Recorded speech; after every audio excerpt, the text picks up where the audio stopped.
Secular humanism begins and ends with atheism, the denial of God.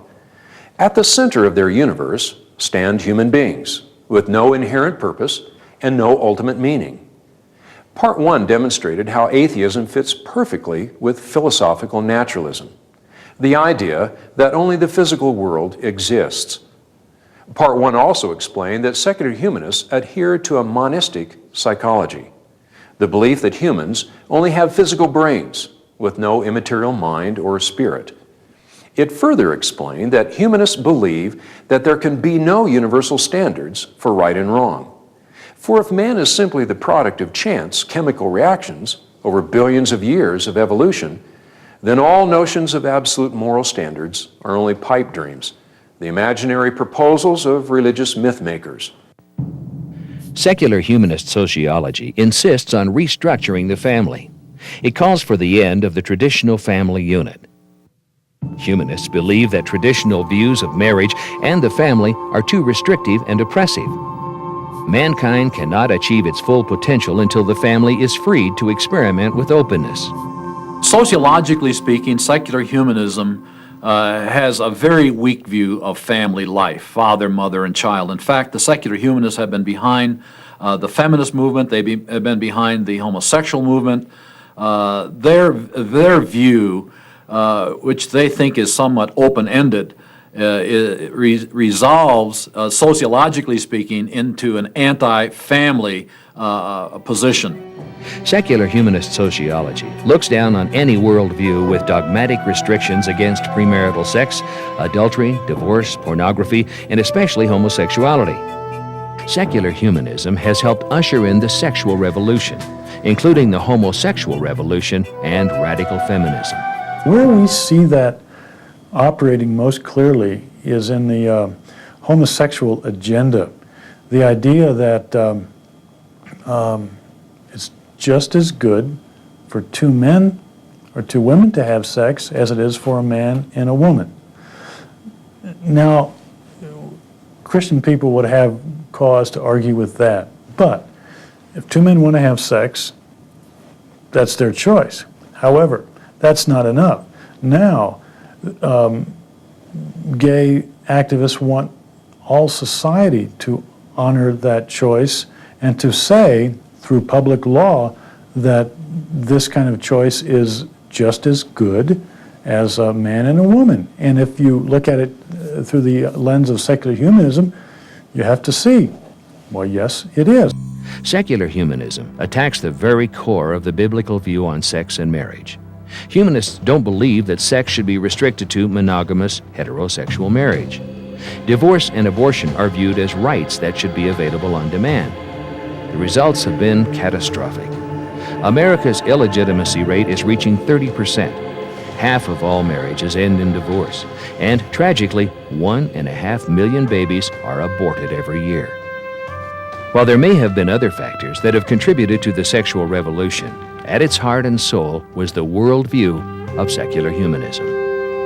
The sexual revolution grew out of the belief that people are naturally good. In order to release this goodness, oppressive Judeo-Christian influences, such as the Bible, must be removed.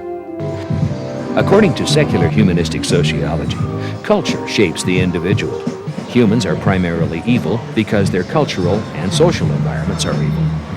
Humanists also believe that the present society is poorly structured because it does not encourage people to express the proper attitudes and often causes them to repress their better tendencies. The inherent goodness of human nature has been stifled by these influences. Secular humanist sociology calls for social reforms to guarantee man's future tendency for good.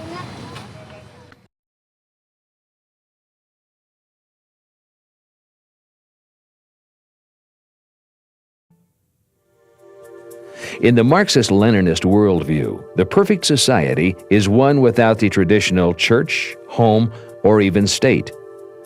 Their sociology calls for the abolition of all bourgeois institutions. And Marxists believe that positive change in a society will occur only when that society changes its economic system. A society's economics determine how people relate to each other. And since Marxists believe that capitalism is a corrupt system, It must be a primary reason for the problems of our day. This idea is called economic determinism.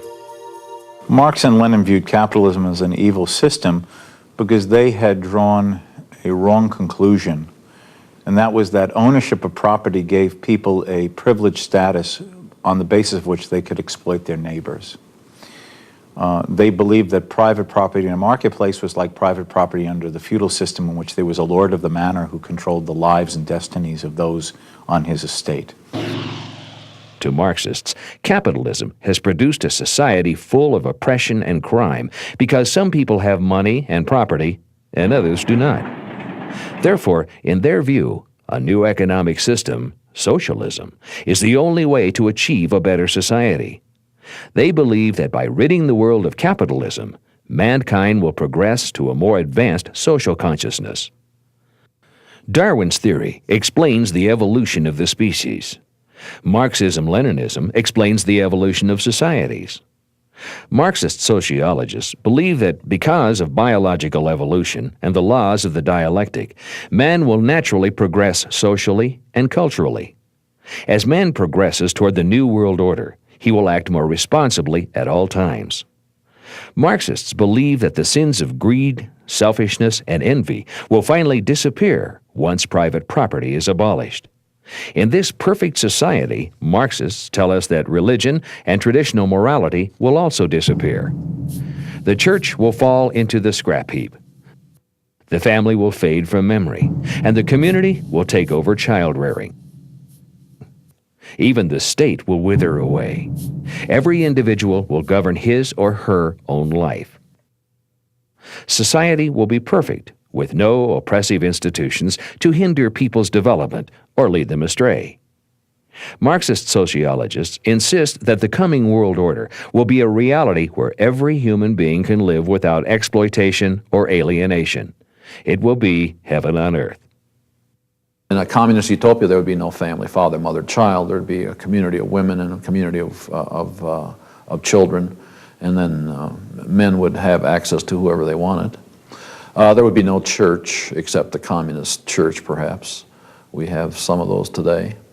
And the state, they argued, would wither away, but we have absolutely no proof in the history of the world that has never happened.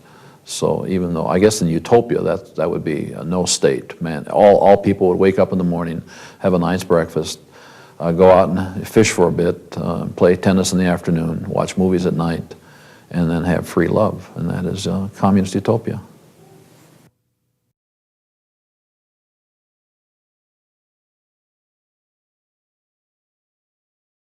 Growing in our own consciousness of our own divinity provides the foundation for developing a collective consciousness where all humanity realizes its unity, divinity, and power.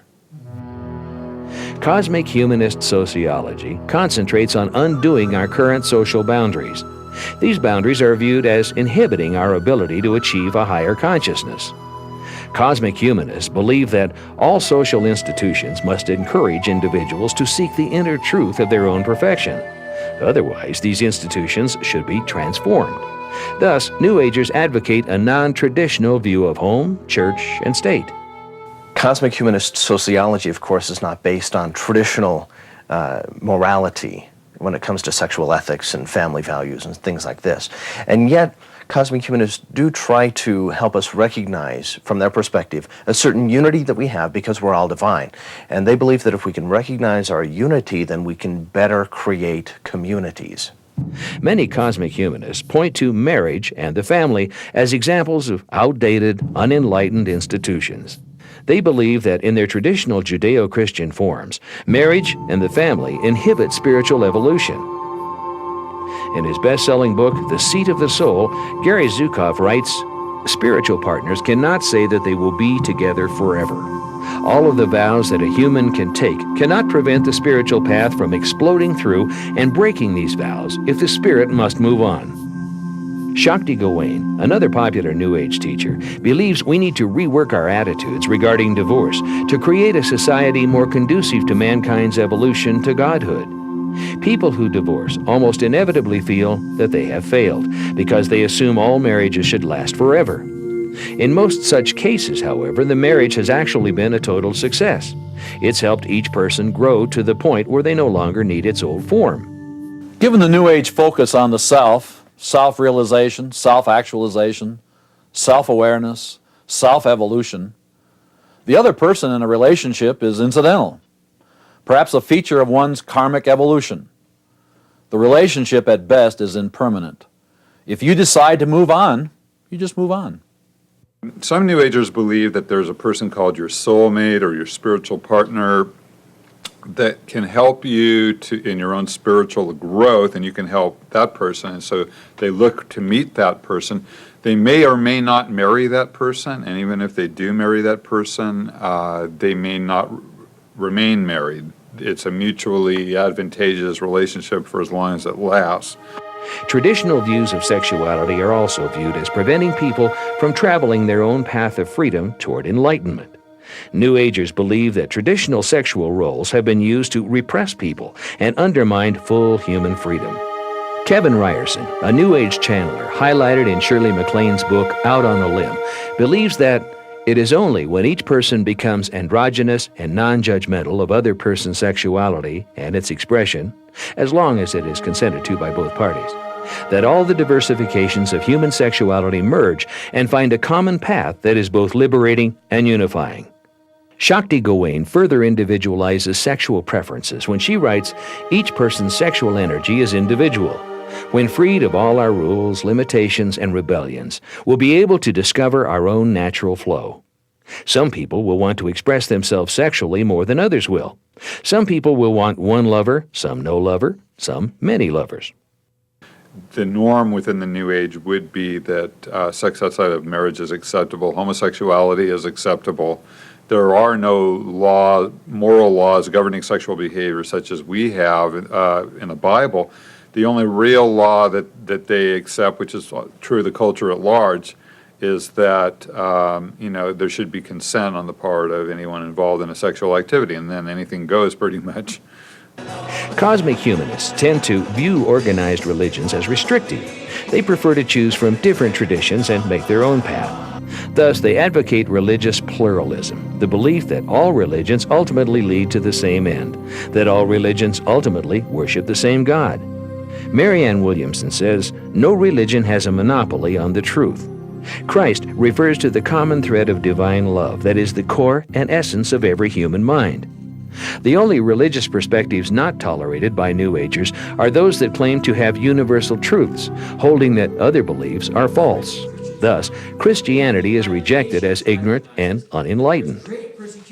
Cosmic humanist sociology is tied closely to cosmic humanist psychology, which in turn is based on its pantheistic theology. Since each individual is ultimately divine, individuals have all the power necessary to change society.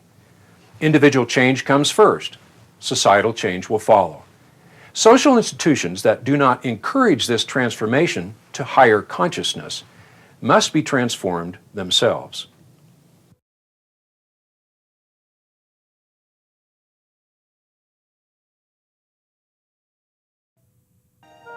Every sociologist acknowledges the existence of certain social institutions, such as family, church, and government.